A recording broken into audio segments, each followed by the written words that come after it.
Hi, I'm Bill Crystal. Welcome to Conversations. I'm joined today by Sean Trende, Elections Analyst, Senior Elections Analyst for RealClearPolitics, Visiting Fellow at AEI, American Enterprise Institute, and really one of the best, in my opinion, hard-headed analysts of elections and our politics more broadly that I've had the pleasure of knowing over the last decade or so. I always read Sean. He's good at he's skeptical about many of these big theories, and including some of mine at times. So I've always learned a lot from his kind of, as I say, hard-headed willingness to look at the facts and not simply indulge in different wishes about how the electorate is going, wishes about the electorate going in the direction one wants it to go, as opposed to the way what it really is. So, Sean, thanks for joining me today. Thanks for having me. I'm excited to be here. Yeah, I look forward to this conversation. So let's talk about elections, about the electorate, where we are politically in the broad sense in terms of our parties and the electoral situation. I guess we should begin. We can go back. Maybe at the end we'll go back a little bit to the broader moment we're in with partisanship and polarization and all that. But maybe we should just go from 2020 to today to 2022 and maybe 2024, and just where are we? So. If someone asked you what's the current situation? Our most recent big national election was November 2020. What did it tell us about the Democrats, the Republicans, the voters? I think the best way to look at 2020 is that Democrats basically won three coin tosses to get the trifecta that they have. And those coin tosses, one of them or all of them, could easily have gone the other way, right? I mean, their House majority is 5 seats. Their Senate majority, if Perdue had gone up, I think 13,000 votes, there wouldn't have been a Georgia runoff for him.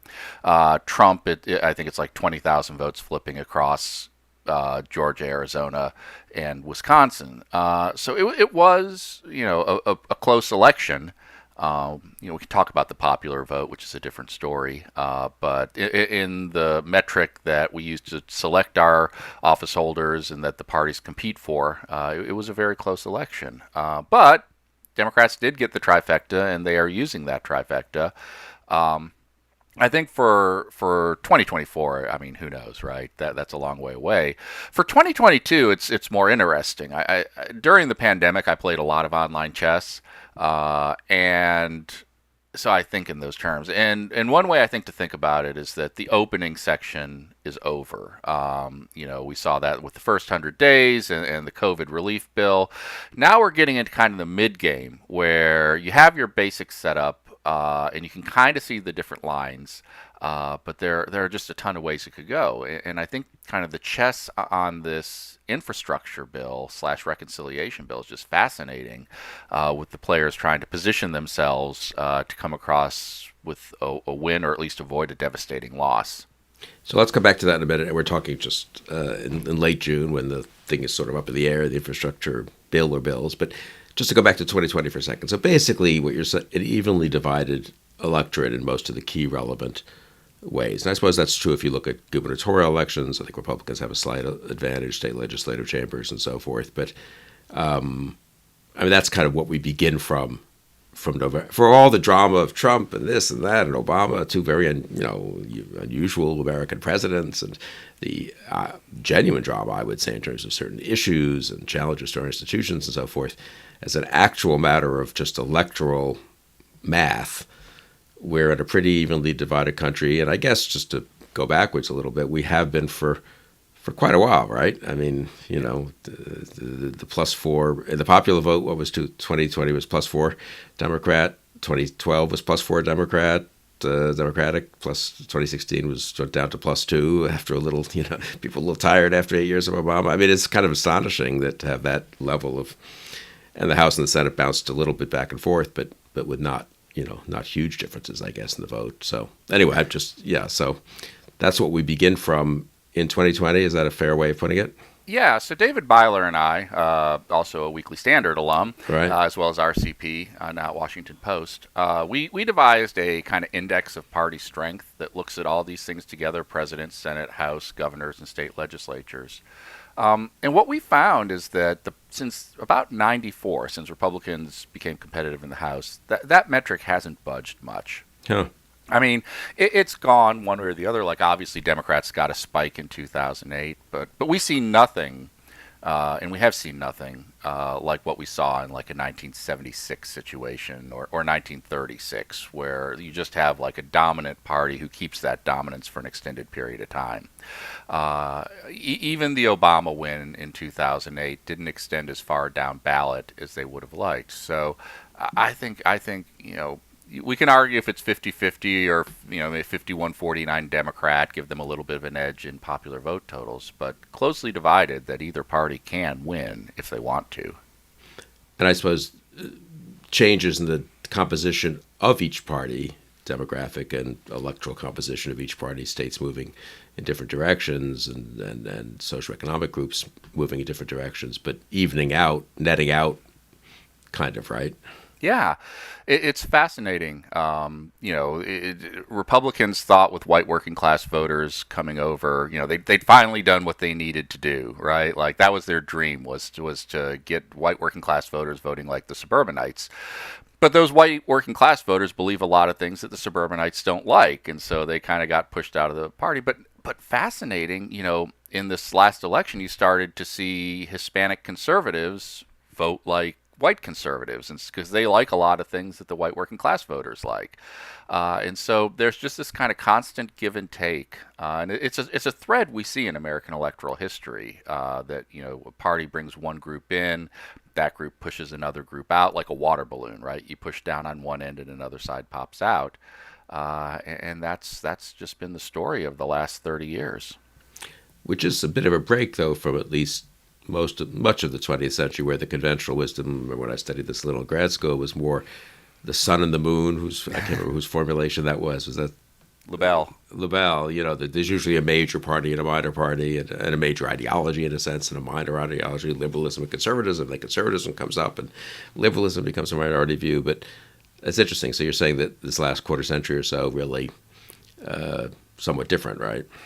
Yeah, I mean, I think the periodization view of things is more controversial today, but I think what everyone would agree on is that the last 30, 40 years, neither party has been able to establish an upper hand. Even in the 80s, when Republicans were in 70s and 80s, when Republicans were putting up big electoral wins, and you kind of had Jimmy Carter's very narrow win as an interregnum, the Democrats were racking up huge congressional majorities. Right. But things have just been very close. Occasionally you'll get like 2008 when Democrats go up to 258 seats, which still doesn't get to like the 300 they had in 76. But generally speaking, it's been very, pretty narrow margins. A party gets 230 seats, which is enough to do something, but not enough to dominate. And someone like me looks at the last 5 months, almost 6 months now, since 5.5 months since Biden was inaugurated, and also 6 months since January 6th, and think, well, got all this drama and turmoil, and surely people's judgments have changed. And correct me if I'm wrong, but my sense is from just looking at the polls that basically the electorate is kind of where it was on November 3rd, 2020. Is that right, as we speak in late June 2021? Yeah, I mean, most of the polling has Biden at like a 52% job approval, which is similar to the 51% of the vote he got. The party ID hasn't shifted dramatically like we did see briefly in 2009. A lot of the special elections have been about what we'd expect based on 2020 results. So, yeah, no giant shifts in the electorate so far.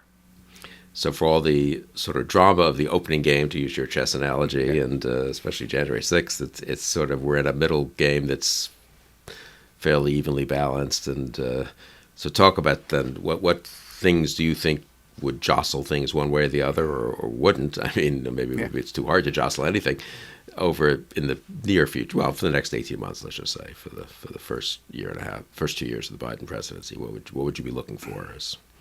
So to call it a tie, let's just start. Let's say talk. I agree. I think the first 6 months, the opening game has been largely a wash. You've had some trading of pieces and some dramatic moves, like you said, January 6th, but not much in the second impeachment, which. Like, it's amazing to believe that was only like 6 months ago. I know. 5, yeah, right. Yeah. But when you get to the mid game, if where things seem to be heading is kind of a wash, you get this bipartisan infrastructure bill through maybe, and then there's almost certainly going to be some form of reconciliation. But if it's a smaller reconciliation bill, I think both parties then have something to crow about. Joe Biden gets to point towards "I've made Washington work again." Republicans get to say, "Hey, we're willing to be reasonable when Democrats are reasonable." Where you have a situation potentially for one part or the other. Let's say these talks drag on another 2 or 3 months and then they fall apart and there's no infrastructure bill, and then for whatever reason they can't get through the reconciliation bill with 50 votes. Then all of a sudden the progressive base is furious.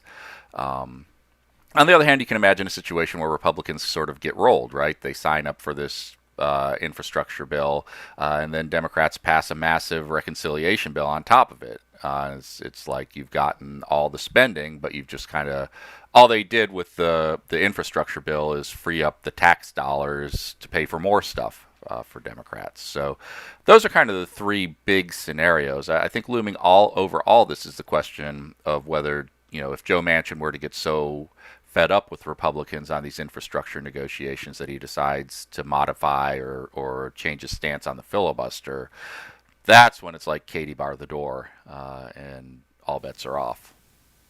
But do you think, I guess one question is how much do all these legislative proposals and then the actual laws and actual policies and actual results of policies matter anymore? One could make it, you'd sort of like to think in a rational world that if I'm just making this up, obviously, if Biden produces economic growth of 1.5%, it will be a different outcome in November 22 than if he produces economic growth, let's just say without inflation, of 4.5%, or if the pandemic is handled extremely well as opposed to badly, or if to take other things that could happen, the withdrawal from Afghanistan, might tragically blow up in a terrible way or be reasonably uneventful. You'd think that reality would. How much does it matter, and how much are things just dug in, and all these events are going to happen, and then we're going to have votes that look an awful lot like 2020, with some slight changes depending on candidates and so forth, in 2022. So I think one way to think about this is in comparison to 2009, 2010. Obama spent almost all his capital and his filibuster-proof majority on the stimulus and Obamacare, which were, big spending bills by the standards of the time. But in terms of like a structural change in American politics, it just wasn't, right? It was another social entitlement program. Ended up being a lot narrower, I think, than conservatives feared and liberals hoped. What's going on now, and what conservatives have to have some, I think it's overblown, but have to have some fear about, is that Democrats are talking about more structural change, right? The anti-gerrymandering proposals in H.R. 1, the possibility of Puerto Rico statehood or D.C. statehood, which Manchin opposes, but who knows? Comprehensive immigration reform. These things that more go to, that could potentially alter the balance of power in a meaningful way. I think in the short to medium term, Republicans would actually benefit from having the filibuster go away. But in terms of talking about 2022, if they lose the power to draw lines, or the lines have to be drawn in a way to conform to these partisan fairness metrics, which I have some issues with, but that does change the 2022 playing field substantially. But that's still saying that it's really an electoral tactics matter more than a results matter, so to speak. Presumably if there's a massive Great Depression, the party in power will be penalized, but it is sort of striking how little our election result, how untethered the election results seem to be, more or less, from the sort of actual real world results in some ways or other. I don't know, maybe not. Yeah, so Michael Barone's last book actually had a throwaway line in it that really got me thinking. And I want to write about this. I just haven't put it together. But what if, so public opinion polling shows up in the middle of the Great Depression, regression analysis, we start getting data that we can use for stuff in the 50s and 60s. And that's when people start saying, oh, elections are all about the economy. But you can look back over the broader sweep of history and see elections that just weren't. 1910, for example, 1890. So the question is, like, what if all we've been measuring with these models is a fluke in American politics, where the people who were, voting had their lives defined by a singular event, the Great Depression? And now that we are moving to where pretty much everyone has enjoyed some degree of prosperity, we can debate the experience of millennials, but what if economics just doesn't have the same impact anymore? Since you no longer have a large voting bloc that lived through a 20-year or 15-year downturn. I think that's interesting. I think it's possible that the old adage about people voting their pocketbooks just isn't as strong today as it was 20 years ago. Yeah, that's interesting because, as I vaguely recall from grad school reading about the 1880s and 90s, it was sort of ethnic, religious, regional voting, and you had massive depressions in those decades, and comebacks from depressions and transformations of the economy, obviously with railroads and all this, and much of all modern industry. But yeah, it does seem like that's not actually what people were so much voting on. Maybe in 1896, I don't know if McKinley, Bryan was kind of at a referendum on the economic future in a sense, but even there was more what kind of country you wanted, not so much what the economic results of the preceding year or 5 years had been. I think. Yeah, even 1896, after a horrific downturn where Democrats had complete control, it was a 5-point race. Yeah. It wasn't 1920 or 32. So maybe our Great Depression inflected way of thinking about all this, FDR, New Deal, is a little, is more of an exception than the rule, or at least isn't the only way to think about elections in democracies, that's for sure, in our democracy.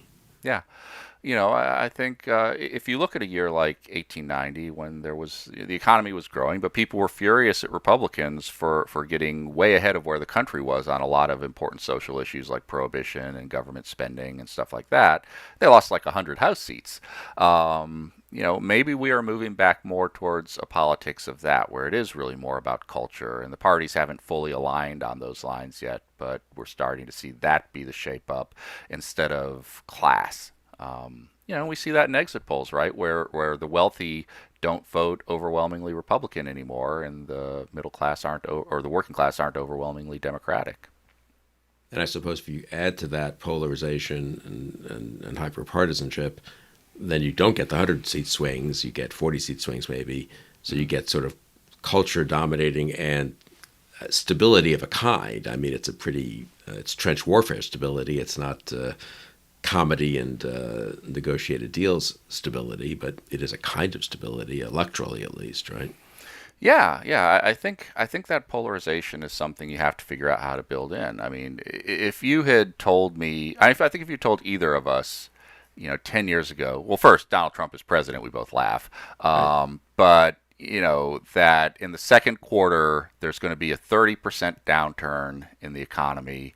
400,000 Americans are going to die of a disease. There's going to be a massive racial uprising. What's the election result going to be? I think we both would say, like, the incumbent loses, 15, 20 points. And it was a close race. So I think people haven't fully grappled with that outcome, and it's going to require some substantial rethinking of how we approach these things. Yeah, that's interesting. And I think I will ask you about the internal workings of both parties and how much that affects things. But I suppose one answer at the top might be less than people like me who care a lot. Or is it a Trumpy Republican Party? Is it a non-Trumpy Republican Party?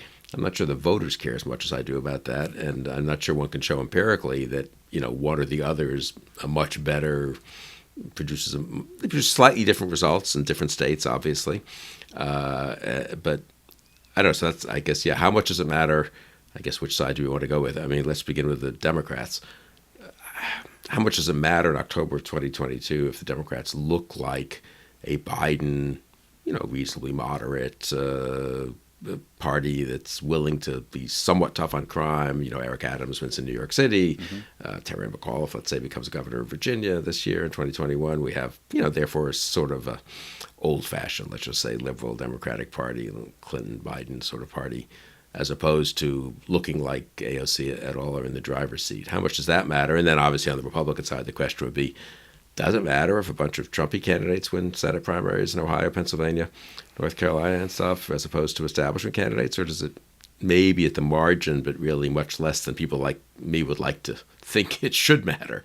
It doesn't matter as much as you would think. One good thing about doing this from Ohio is that when I go to the bus stop, I think I get a better, and talk with the other parents while the kids are getting on the bus. I get a better cross section of what's on people's minds. And politics just doesn't come up that often. It's, a week before election, people start really talking about it. And when there's a major event, people talk about it. But, people just weren't talking about the January 6th riot, uprising, insurrection after a couple weeks. We're talking about kids and whatnot. So I think it matters. I do think it matters at the margins, right? Like if the Democrats become an AOC party, upper middle class voters don't want to be back to the days of a 70% marginal rate or even 50%.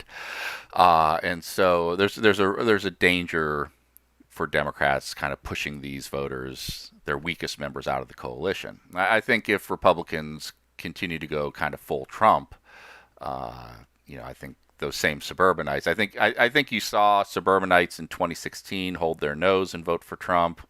In 2018 and 2020, they're like, some did, some didn't. I do think there's a danger if in 2022 and 2024 you have the similar brand of the Republican Party, that a lot of these suburban ancestral Republican areas are just going to be Democrat from now on. So I think there is risks for both parties there.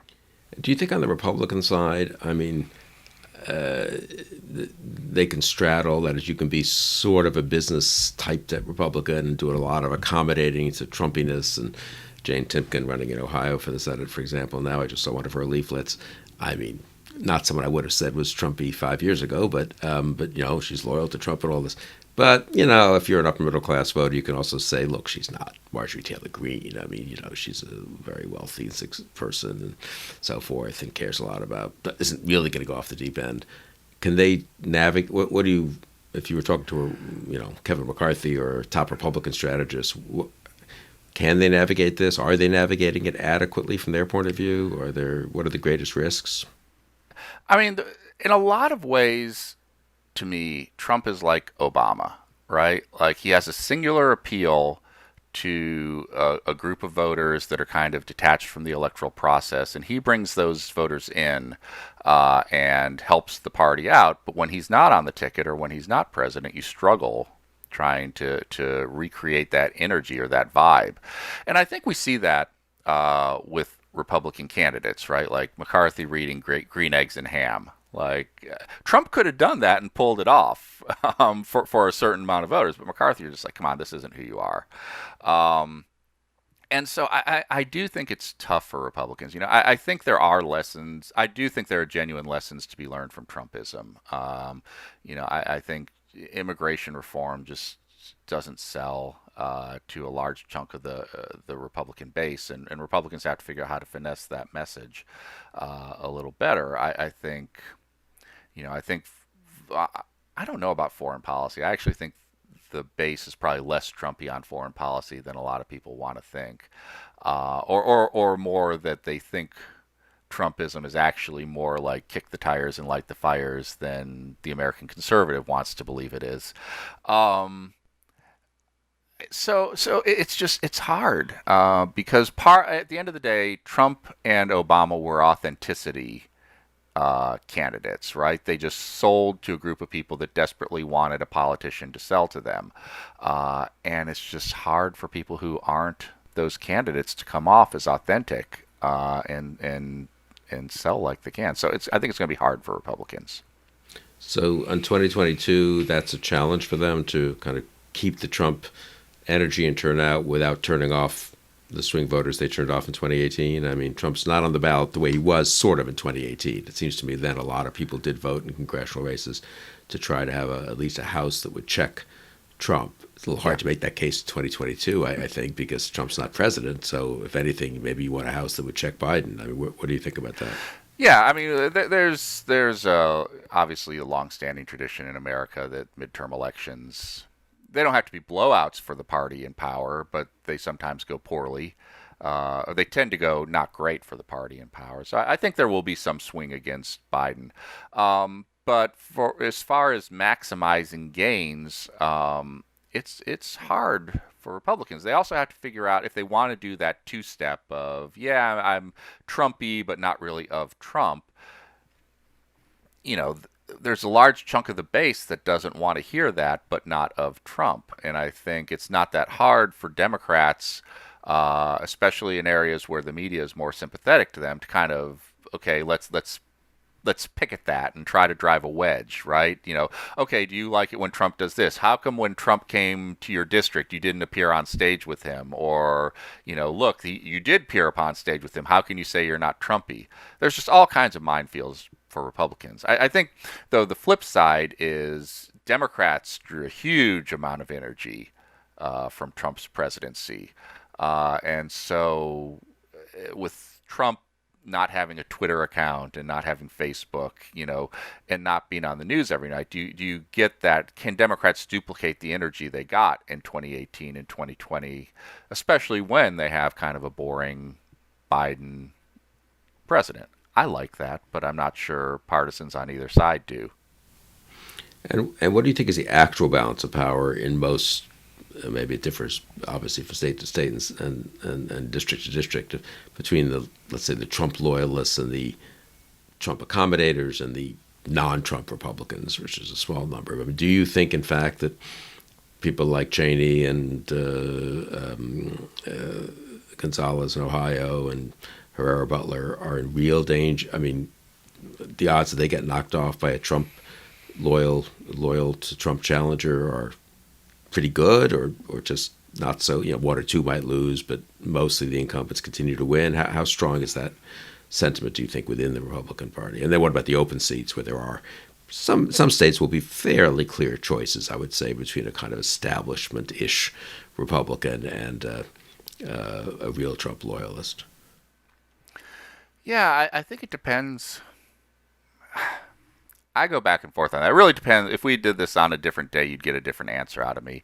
But I think Cheney is in real trouble. I mean, she comes from an extremely Trumpy state. She is political royalty there. But I think I think because she has been so high profile on this, she's going to have a tough row to hoe. Someone like Anthony Gonzalez, like, some of the state party factions are mad at him, but I just don't know come August of 2022 whether people are still going to be mad at him, or if there's just going to be so many other votes and issues that have come up between now and then that people are like, he's our congressman, like, we send him back. I remember when he played wideout, and I liked him then. So, but Cheney, because she's been so high profile, she's going to take a lot of she's taken a lot of damage, so we'll see. And I suppose how much it matters if Trump came into Ohio just last weekend to attack Gonzalez and support his young challenger Max Miller. I mean, does Trump personally move a lot of votes, or do you think that sort of has faded some? It is fading. Was always overstated or not? I think the best thing that's happened to these Republicans and Republicans in general is having Trump's Facebook and Twitter accounts. I mean, I have heard almost nothing about Trump's visit to Ohio. It's just been kind of off the radar screen. You saw like a clip of it on the news, but it's not something everyone's talking about. And it's pretty close to you, right? I mean, yeah, it's about an hour away. I didn't even know he was coming until I saw it on Twitter. Yeah. So the removal of his megaphone, I think, has really set him back. You can see him like flailing, trying to find these other megaphones, his blog and his whatever. But I just don't think, now who knows? Once we get into election season and people are tuned in and the news media is going to start really pushing his speeches again, probably. Maybe he breaks through then, but his appearance here really was kind of a nothing burger, I think, unless you were a hardcore Trump supporter that follows his every move. Yeah, I guess that's a question. There's an awful lot that can happen in the next 18 months. It will happen because it's not like Biden doesn't have an agenda that goes beyond the stimulus package. He has, in fact, things he wants to do on immigration, and some of them will be bipartisan, it looks like, maybe. Some of them much less so. He can pull back on some, but not all of those things. So, and then things will happen in the real world. There either will or won't be more crossings of the border and so forth. So there will be opportunities, presumably, for Trump and others to highlight certain issues in ways that maybe right now they're not front and center. And that's what I just can't. I guess that's just because there are two things that are unknown. One, what are those issues, and which way do they cut? And a lot depends on just real world developments that you can't predict in foreign policy, immigration, the economy. And then secondly, how much does all that matter in the sense that maybe it's all built in though. So maybe people don't. If you're really an immigration voter, you're already upset about Biden. The border's the border's not secure, and if you're not an immigration voter, you're kind of it's very complicated, and maybe it doesn't change, even if people like us are now suddenly following immigration the way we're following infrastructure. I guess that's what's hard to read. Yeah. So if you look at 2010, that was an election that built over time, right? At this point in 2009, I was one of the only people saying, hey, Republicans might take the House. And even that was kind of like, maybe if things go their way. It was like, okay, Obama did the stimulus, and that got a bunch of conservative Republicans really tuned in, but it was actually fairly popular after it passed. And then the economy didn't do as well as planned, so people got grouchier. And then Obamacare hit, and people got really grouchy. And then after Obamacare passed, Democrats, the economy still improved slowly. In other words, 2010 was really kind of death by 1,000 cuts. And so I think it's the same thing with the news stories for this. If inflation doesn't go away, if they're wrong and it's not just a temporary post-pandemic blip, that's going to make some people cranky. And if Biden if Biden goes YOLO and starts pushing all these big plans and trying to get them done, that's going to make more people cranky. And so it really just kind of depends how all these, like I said, all these little events line up. I don't think we're in a time now, as we said earlier, where there's like one big singular thing that can move the electorate. But I do think you get 4 or 5 bad steps, and a party can find itself, at least in the short term, in a tough situation. 2010, there were also, the Democrats had won so many seats in 2006 and 2008 that there was a lot of seats to give back, as it were, which isn't quite the situation now. The Republicans won back already the 10, 12 most vulnerable seats in 2020. Yeah. So I think in that respect, there's probably just less variance, fewer weak seats on either side now to be picked off. But again, one says that, and then of course history surprises you, and there's a 50 seat swing or something. It doesn't feel like there's going to be, though. No. Unless Republicans come up with some devilishly brilliant or evil, depending on your point of view, maps in some of these states. But I think that's right. There were something like 43 Democrats in districts that McCain had carried in 2008. So just very high, and McCain was losing by 7 points nationally. Just very high levels of exposure that just aren't there for either party now that we're kind of through the big ideological sort. But there are still, you can start looking at. I'm still curious. What I'm really looking at are these suburban Democrats that kind of won in 2018. Elisa Slotkin in Michigan, some of these other districts, what they look like when they're redrawn, and then if there's even just a modest pullback against Democrats in the suburbs, a lot of these seats could become marginal really fast. Yeah, I know we have a couple in Virginia. The number is probably more like 10 or 20, though. 43 is that's such a good case study. So 43 seats, as you said, McCain loses by 7 points, and nonetheless carries 43 districts that are Democratic districts going into 2010. And of course, this redistricting is after 2010, so there's no issue there with redistricting. The current numbers, if I'm not mistaken, are of Democratic seats that Trump won and Republican seats that Biden won are both like 5 or 7 or something like that, is single Yeah, digits, right, on either side.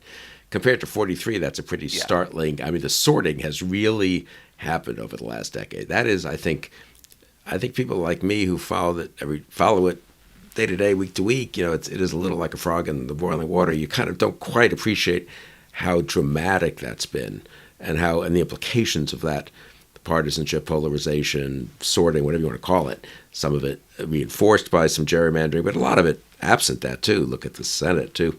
It's just hard to. Yeah, that's really a change. It's a new situation in that respect, it seems to me, than it was even a decade ago, let alone 40 years ago.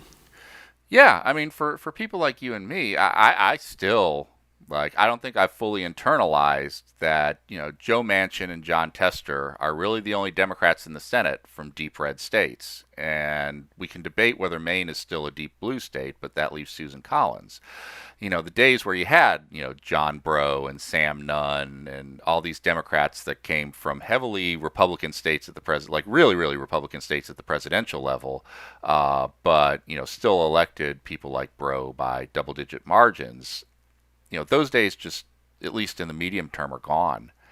And so that's hard to internalize, but. Yeah, I'll get the number wrong, but I think I just came up with a conversation I had with Ron Brownstein a few months ago. I think when I get to Washington in '85, there was something like, I think half the Senate delegations were split. So there are 50 Senate delegations of 2 senators each. About 25 of them were one of each party. New York certainly was, D'Amato and Moynihan. There were many like that. And then the others were, loyal to each, had members from. So about half of each conference, if you want to think of it this way, if it were an evenly divided Senate, would consist of senators from a presumably solid state, a Republican or Democratic state, and half of each conference, 25 or so of the senators in each party, were from split states that were presumably somewhat in play. Now I think it's 22 states. Do I have this right? Let me just have 23 states. I don't know. Have unified delegations, and there are something like 6 Senate delegations that are split. West Virginia with Manchin, Maine with Collins, and so forth.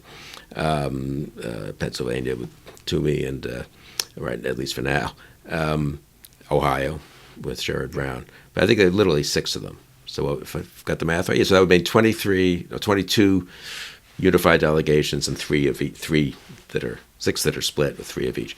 So when the Republican conference meets, it meets with, and the Democratic conference meets, since they're the same number now, it meets with 44 members who come from single-party states to some degree. Now, not all of them are really single-party. Georgia's not really a single-party state, obviously, and 6 who come from somewhat, states where their colleague is from the other party.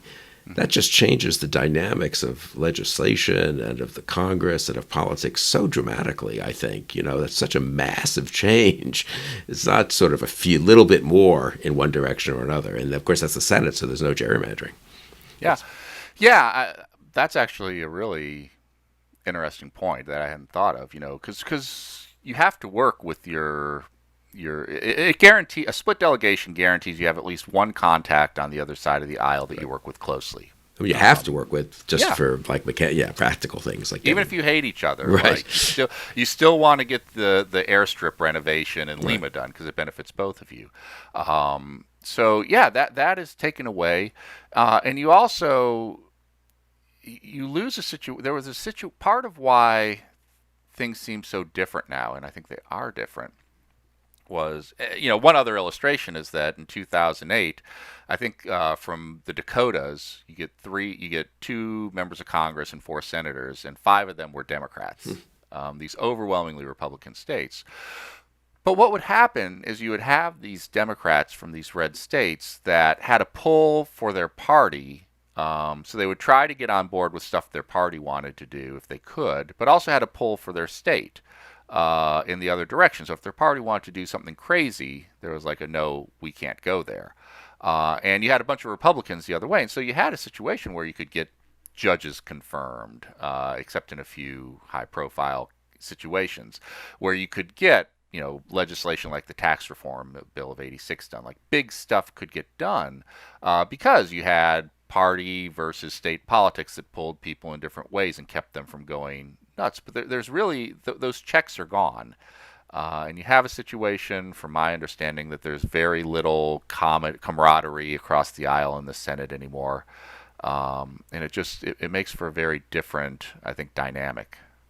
Yeah, and that old situation both enabled some kinds of legislation and, of course, blocked others because people weren't scared entirely to vote their state or regional interest against their party. At some point, things were just a bridge too far, and so on a lot of issues, things didn't happen that now we'll test and see whether. I mean, it is sort of impressive the degree to which McConnell was just able to hold senators for votes on taxes, but also on judges, which probably weren't quite in accord with every single senator's wishes or the state. But again, if 44 of your 50 senators come from basically a one-party state is too strong, but a state in which both members are Republican and in which very often have a Republican governor, and which in every case, in this case, Trump carried. So you got 44 Republican senators from states that have two Republican senators, and Trump carried them, and 44 Democratic senators that have two Democratic senators, and Biden carried them. So there, the dynamic, the relative power of, this may not be great for my state, versus the president wants it, or the former president wants it, and my party leader wants it. I think that's very much different than it was back in the 80s, or even 15 years ago, when Ben Nelson of Nebraska could really exact a pretty big price for, he thought at least, for voting for Obamacare and so forth. Yeah, yeah. I was thinking I think this is a really, really interesting insight. I'm going to have to noodle on. But why are we talking about spending that's almost an order of magnitude higher than we were talking with Obama, right? I mean, they're talking about like a $6 trillion reconciliation bill, and like Obama's big stimulus was $787 billion. And I think a lot of it goes back to those 43 Democrats that were in McCain districts. Who, if Obama were to say, "Hey, I want to do a $6 trillion stimulus," they'd be like, "No way! My district voted for McCain by 20 points. I can't do that." You see that somewhat with Manchin too, like the last one who really puts on the brakes that way. But other than that, if you have a bunch of Democrats from Biden districts, why wouldn't they do pretty much anything Biden suggests? Yeah, it's funny. So that you look at the Obama Senate, it was 60, 59, and then 60, and then 59, I guess, Democrats, right after Scott Brown won. And you think, oh, that's more partisan or more, therefore, you might think more ideological, but it's it's not actually. It's sort of the opposite. The party it's 50-50 now, and both parties are more ideological. It's kind of a paradox, I guess. And it makes you wonder, so answer this as put on your Democratic strategist hat. I mean, is there some truth to the left's kind of mantra that, all this talk about, whatever you imagine exists, so you have to deal with him. But at the end of the day, Biden would be better off jamming through everything he can, if you believe in those policies. Obviously, if you and I think they're stupid policies, that's a different story. But if you think those policies would be popular, let's just say, and would make a difference, maybe it's H.R. 1 making a difference in gerrymandering, and or other things making a difference in actual, healthcare and environment and so forth. And if you think your constituents care about them, maybe the left isn't being entirely ideological. There's a sort of political half-truth to what they say, that all this talk about going to the center to make sure you don't alienate some tiny sliver of centrist voters in some tiny sliver of states that could go either way is less important than energizing your supporters by really showing that you delivered. Is there some truth to that, do you think, on either side, I guess? No, I think there's definitely. I think the progressives are kind of onto something with that. That we have this 2-year window. We're probably going to lose the House, and the Senate is up for grabs. Let's do everything we possibly can in these 2 years. And if you look back over American history, like that's kind of how progressives have advanced. They get these short moments of control, 1932 to 36, 64 to 66, to a much lesser extent, 2008 to 2010, where they can get things pushed through and then they kind of hold on to it, right, as much as they can. And conservatives try to roll them back with varying degrees of success. And so I think now what makes that different is that they always had really big majorities to do it. I think it's a different ball game to try to make those massive changes with 50% plus one. But at the same time, you can see the logic of trying to push things through again and then hold the line and bet that Republicans can't pull them back. I do think it's an interesting question why Republicans, when handed the opportunities, have been less, willing to do that. Like Democrats knew with Obamacare that a lot of them were doing a suicide run, that they were going to vote it through, and a lot of them were going to lose their seats.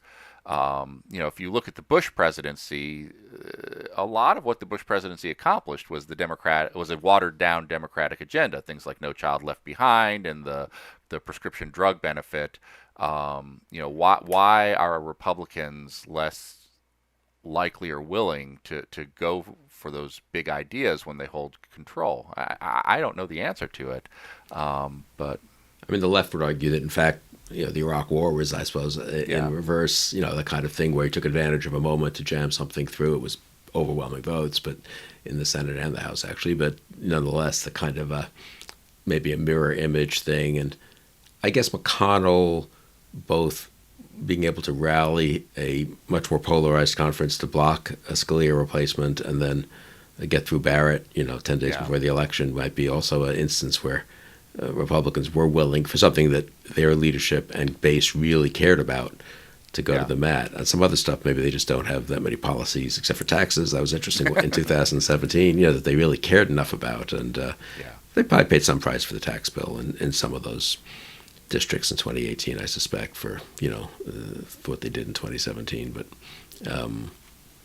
anyway, that's all.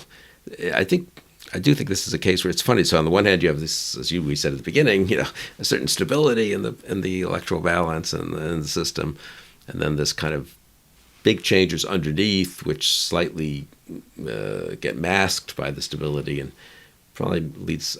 I feel it's about me. It leads one to sort of underestimate kind of how different things now are. And I think this is so true within both parties, where it's not. I mean, look, I would like to be able to say that being Trumpy, you're going to pay a huge electoral price for it. But I will say, to my slight credit, that I've never really made that argument much or bought that argument. I mean, I've always been against the Trumpiness of the Republican Party for good reasons, I think. But I've never said it was politically necessarily suicidal. There's a lot of voters who like that. And it's not obvious to me that, with some exceptions on the real fringy side probably, that nominating a Trumpier an established Republican is necessarily safer or better than nominating a Trumpy Republican. Again, with this caveat that at some point craziness still seems to be penalized by the electorate and just seeming like a kind of total loose cannon. But we'll see, right? I don't know. I say that, of course, and then I think to myself, why is it really penalized? I don't know, I mean, January 6th remains a huge case study where, as you just said, and I think the data supports you on this. Someone like me looks at that and thinks that is a huge moment in modern American history. It tells you a lot about the party. You really need to rethink a ton of things about the party and so forth. That's not where most voters are, honestly. And they're not sitting around worrying if their member of Congress is one of the 137 who voted to overturn the Pennsylvania or Arizona results or not. So it is. I think the way to think about it, what political scientists have found is that most voters use heuristics, right? Like rules of thumb to decide how they vote. And the number one heuristic is party label, right? Like, and I think for most people, like in Ohio, for some reason, you vote for, like, I'm not joking, we have elections for county recorder and for coroner. I'm not sure what the Republican or Democratic way to pronounce someone dead is, but I guess it exists. How do people make up their mind who to vote for coroner? I mean, it's party ID. And so for most, I guess the delivery here is that for most people, the party is the heuristic that drives the vote, and not the other way around. So if Jeb Bush had won in 2016, I think 98% of people would have cast their votes and been happy with Jeb Bush and come up with reasons to be proud to call themselves Jeb Bush Republicans. And the same thing happened with Donald Trump. He was a Republican. He'd be happy to be a Donald Trump. Most people were happy to be Donald Trump Republicans because it was Republicanism that really drove the vote choice. And then you see it some with Democrats, right? Like a lot of people who were proud Bill Clinton Democrats today, if Bernie Sanders were the nominee, we'd be like, yeah, I think things have changed in America. And you have all the rationalizations for why, now Bernie Sanders was just peachy. And at the end of the day, it's really just they're Democrats. And so they vote for the Democrat. Yeah, and I think that's really true. And you also swallow hard and accept a lot of things you don't like that much about whether it be Bernie Sanders or Donald Trump, right? I mean, but if you're the party loyalty was it 91% of Romney voters from 2012 ended up voting for Trump in 2016 for all the drama of people not endorsing him and Evan McClellan and this and that and people like me saying it's unacceptable, but it didn't.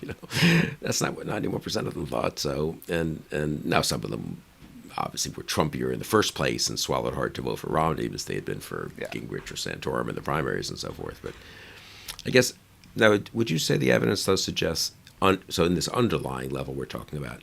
I guess the socioeconomic sorting and changes of the parties does change the balance. Of course, changes the balance of power within the parties. So that again, one has to change one's expectations of who's going to win a nomination in some key states because it's not going to look like a Republican primary in 1985 in Ohio, right? The actual voters are somewhat different voters than they were then. Oh, that is absolutely true. And so it kind of gets back to the water balloons thing we were talking about at the beginning. Like Obama being elected kind of drove the last remaining Southern Appalachian Democrats out of the Democratic Party, right? Like West Virginia went from a state that was overwhelmingly Democratic, was one of Bill Clinton's strongest states in 1996, to a state that was 50%, or went for Romney by, I think, 40%. But the trick was that now, okay, great, Republicans, now you have these voters, these, working class, blue collar Appalachian voters. They're going to be voting in your primaries, and they're not going to vote for they're not going to be as excited by the Mitt Romney in the business suit. And so they're going to be more open to a candidate like Trump. And now that those voters are Republican, if you want to be the Republican nominee in a state like Ohio, certainly West Virginia, you have to be able to appeal to those voters in the Republican primary. There's something I think Democrats are going to have to contend with as well, which is that these upper middle class suburbanites who are increasingly in the Democratic Party are going to limit what Democrats are able to do. You can see it with the Democratic push to bring back the SALT deduction, right, which is a massive giveaway to wealthier taxpayers, at least upper middle class taxpayers. And it's because now Democrats represent a lot more of these voters than they did 15, 20 years ago. When your mention of West Virginia reminds me that we probably, but I probably at least underestimate 2000 as a bit of a hinge point. It's been a gradual thing and a step-by-step thing, of course, the change in the character of both parties, and therefore the different states flipping in opposite directions. But Clinton being a Southern Democrat, and Clinton Gore being two Southern Democrats, one forgets that, held back that movement, I would say, in 92 and 96. But Bush winning Gore's home state of Tennessee, Clinton's home state of Arkansas, West Virginia in 2000, all of which he needed to win the presidency. Bush didn't end up with that much of a margin, let's not forget. It's sort of at the time it was kind of happening, and I don't know how much we focused on it. Tennessee, I remember, because that was Gore's state. But in a way, that was a sign that, we didn't have Bill Clinton's electoral. Karl Rove took Bush to California. They flew to California a week before the election, remember, because they thought, not crazily, that, well, look, California can be in play. It's got a Republican governor at the time, and had one until 98, I guess, Pete Wilson, and Reagan, of course. Bush had won it in 88, and it was kind of, and then it just was, but it was already moving, and it just kept moving more and more. So probably, I wonder how much people will look back at 2000 as a kind of bit of a hinge point there. Yeah, absolutely. There's a lot of ways you can interpret Bill Clinton as kind of the birthing of the new Democratic coalition, but in a lot of ways it was kind of the last gasp of the old one, right? Like, he wins Georgia in 96 not because he does so well in the suburbs. Like, like Joe Biden, but because he runs well among white working class voters. And same thing, or rural voters. And same thing with Kentucky. Like if you look at the coal mine country in Kentucky, it is like, deep, deep blue in 1996. Almost as deep red as it is today. And so the fact that Joe Biden, I'm sorry, the fact that Bill Clinton carried those is a lot like the old Southern Democrats, but he's the last one to do it. And I think those places are effectively gone. But like I said, a lot of the trends that we see today among suburbanites got underway in that, really started to become apparent in that 2000 election as well. So I think also the disputed nature of that election really, I think we're still paying a price for that. I think it was a real, I tend to view it as a national tragedy that it ended up being that close, because I think it drove a lot of the beliefs in bad faith of the other party. Democrats thought Republicans had stolen the election. Republicans thought that Democrats, just refused to accept the outcome of it.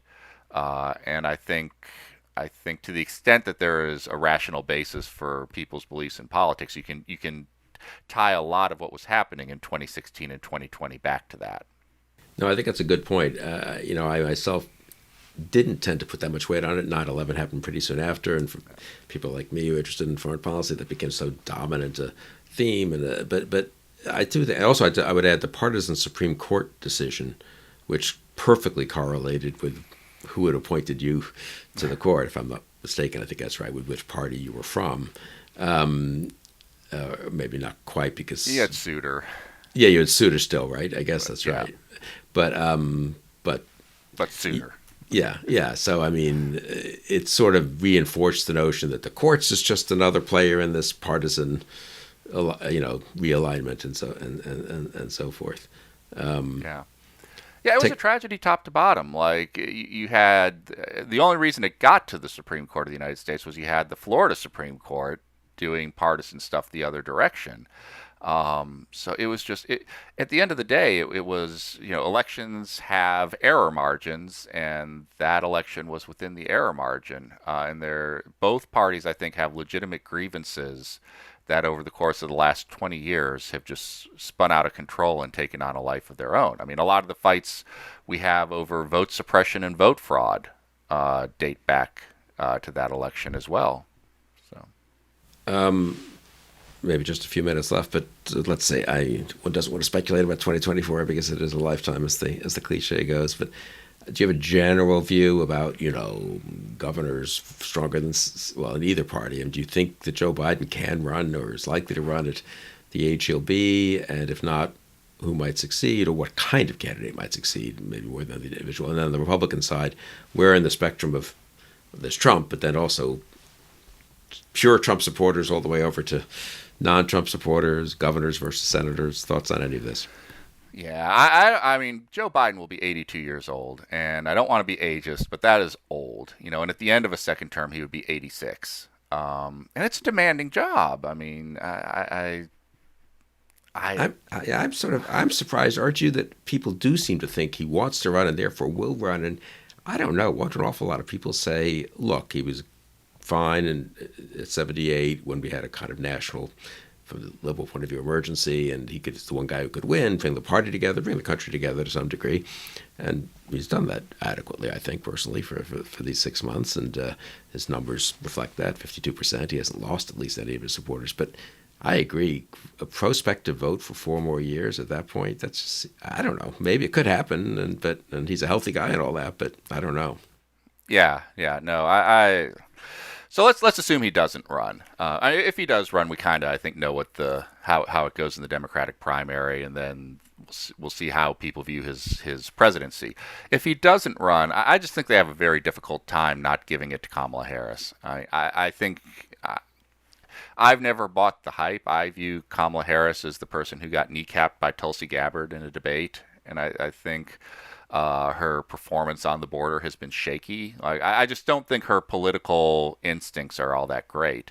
But, she's an African-American woman, the first vice president, first woman vice president, first African-American vice president. I just do not see how the Democratic Party is currently constituted denies it to her, assuming no major stuff. For Republicans, I mean, I think, Donald Trump just looms, and there's no other way to put it. He's no spring chicken. He'll be 78, and unlike Biden, I don't think he is in the greatest health. And so we'll see where he is. We'll see how serious these proceedings in the Manhattan District Court against him and the Trump organization really are. If he runs, I think it's hard. I don't know if he'll clear the field, but I think a lot of Republican governors and big ticket people will decide they'll wait until 2028 to run. If he doesn't run, it's going to be one of the most fascinating primaries ever, because you have people like Ron DeSantis, who I think are a good example of smart Trumpiness, or we can debate whether it's smart, but intelligent Trumpiness. He's definitely a bright guy. You have people like Nikki Haley, who I think are trying to straddle the Romney versus Trump wings of the party. I don't think Hogan would have a chance, but I think he might give it a shot. And I'd be interested. To me, it would be significant if he were to get 15% or even 20% of the vote versus 2 or 3. From what I see, I think DeSantis is probably the non-Trump frontrunner right now, but history is littered with the frontrunner as of June of the odd-numbered year who never makes it out of Iowa. I think by 2023, history is littered with a lot of frontrunners who become the nominees, actually. It's not a bad predictor. But 2021, I agree, 3 years out, it's sort of all kinds of governors and senators are in fashion, and then they go out of fashion and things happen in their states or whatever. They don't stand up to national scrutiny. It's hard to know, Christie, I think, wants to run, and I mean, there is maybe room for a less Trumpy, but still got along with him and endorsed him, rather importantly, actually, in 2016, and worked with him. But more if you're a sort of upper middle class Romney-ish Republican, Christie's maybe a little more acceptable to you than these other Southern kind of Trumpy types. I don't know. I mean, I think Trump's non-Southernness is an underrated factor in some of his success. Talk about that. That's interesting. Well, if you look at 2016, Trump did surprisingly well in Connecticut and Rhode Island. I mean, he didn't come close to carrying them, but he didn't lose them by 30 points either. I think we still have a country that has these old regional divides, and people pick up on it. I think Bush having the Texas accent really did hurt him in the Northeast. And I think Trump speaking like he comes from Queens, and not having the Southern evangelical vibe to him just helped him in a lot of places that don't have a lot of Southerners or evangelicals. And so I think Christie would get would get some of that. It probably helped him put together the coalition once he had Pence on the ticket of the Southerners and evangelicals with the more non-Southern, non-evangelical white working class in a place like Ohio and so forth. I think Pence will try to make a run of it, but I think he can't pull. He is not Trump or Trumpy, and I just don't think he has the political knack in a way that most of the presidents we've had tend to have. Yeah. Final words? What should people look at? Intelligent, or not?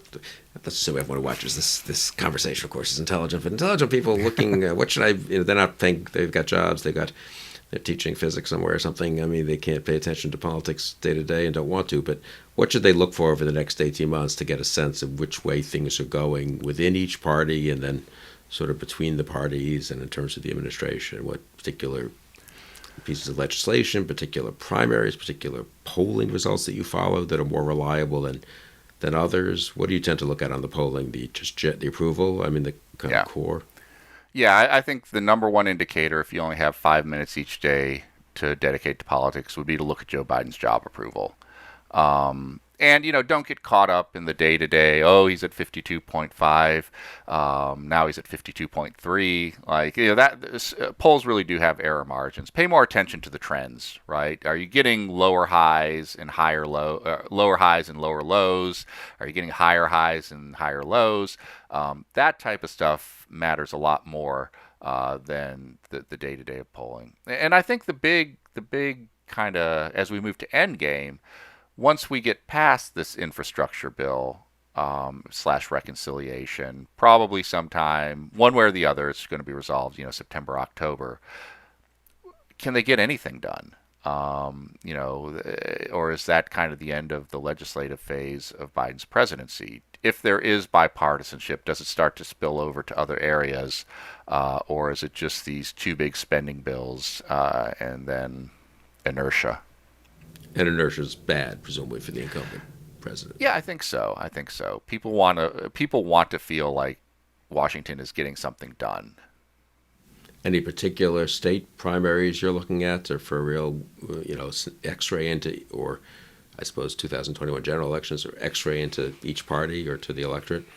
I would actually pay. I never thought I would say this, but I would pay attention to the Virginia gubernatorial race. I think McAuliffe still wins, but if it's a low to mid single digit race, I don't think that's great for Democrats, because the only way that happens is if the Republican ticket makes some inroads back into the not Fairfax, but like Loudoun County and Prince William.